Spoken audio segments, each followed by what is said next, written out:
In KwaZulu-Natal, Zwakele Mncwango. Thanks very much indeed for joining us on the line. Your immediate reaction as a party, we've heard from the ANC Youth League a short while ago saying that the mayor should resign. Greetings to you and greetings to the viewers at home. Indeed, we also say the same. We believe the mayor should resign, but also the mayor obviously won't resign. But the ANC that deployed her should remove her. They've got the power to remove the mayor. We have been calling for the removal of the mayor for a while now. Viewers will recall that in 2016, I personally handed over the forensic report to Hawks in Durban, and we asked for investigations on these tenders. And I'm very glad that today, finally, the mayor has been arrested around the similar cases. But I must say, we are concerned with the conduct of Hawks, which seem to involve politics to the work they do. The arrest and the timing of it is a concern. The fact that they had a prima facie case on 8 people and they arrested only 6 who are officials and business people, and they left the 2 senior politicians for election, then they arrest them after election. It raised a lot of questions, and we believe it destroyed the credibility of the justice system when these institutions are used politically. Because you ask yourself, if 8 people commit the same crime, why only arrest 6 and leave the 2 that are politicians and only arrest them after elections? Is raised of questions. Hence, I'm saying we are concerned about the conduct of Hawks in this case. They say that they're going to continue making arrests, so maybe it was just following the line of the investigation, and until they were happy about the evidence that they had, that's when they make the arrests. Look, I get that. The affidavit before court that was done by Hawks themselves, it lists 8 names where it says it got prima facie case on these 8 names. But before election, they arrested the 6, which are non-politicians. But after election, then you arrest politicians. So I fail to believe that they didn't have a case on 2 politicians, and just few days after elections, now they've got a strong case. I will never believe that. Do you think arresting these officials before the elections would have altered the result? Look, the point is, clearly there has been some political interference on the work they do.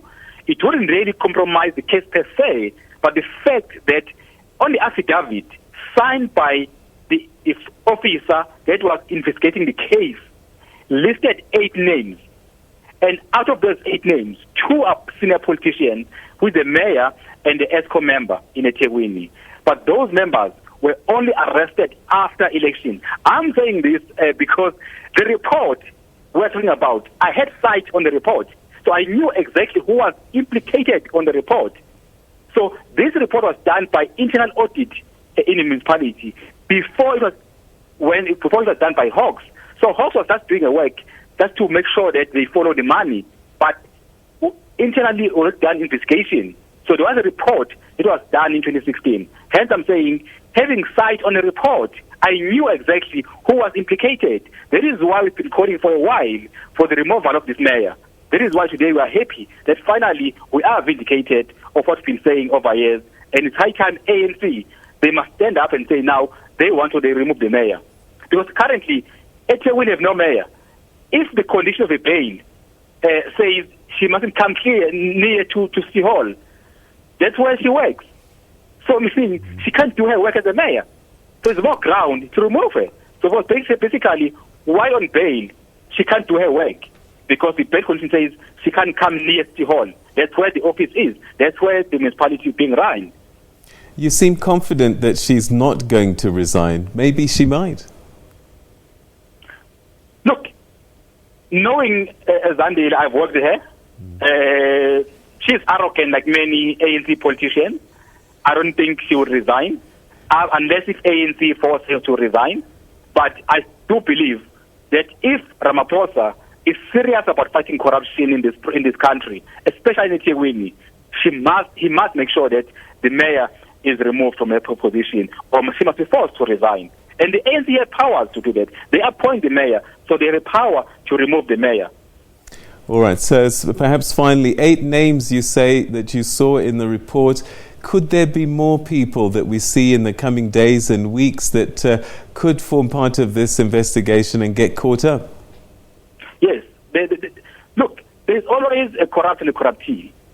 And there's a link because you've got politicians are involved, then you've got officials are involved, then you've got business communities involved. So there's a link of a network that's been part of this corruption, because here you are dealing with one specific report. There's a lot of corruption in the municipality that will come out soon. And I can tell you right now, this is coming to Msunduzi, because Msunduzi has been collapsing because of corruption there. That is why we are very happy that Hawks are also following in Msunduzi. And I have no doubt, very soon, if they are serious about fighting corruption, they will do more arrests in Msunduzi municipality also. All right, Mr. Mncwango, thanks very much indeed for joining us. That's Zwakele Mncwango, who's the DA leader in KwaZulu-Natal.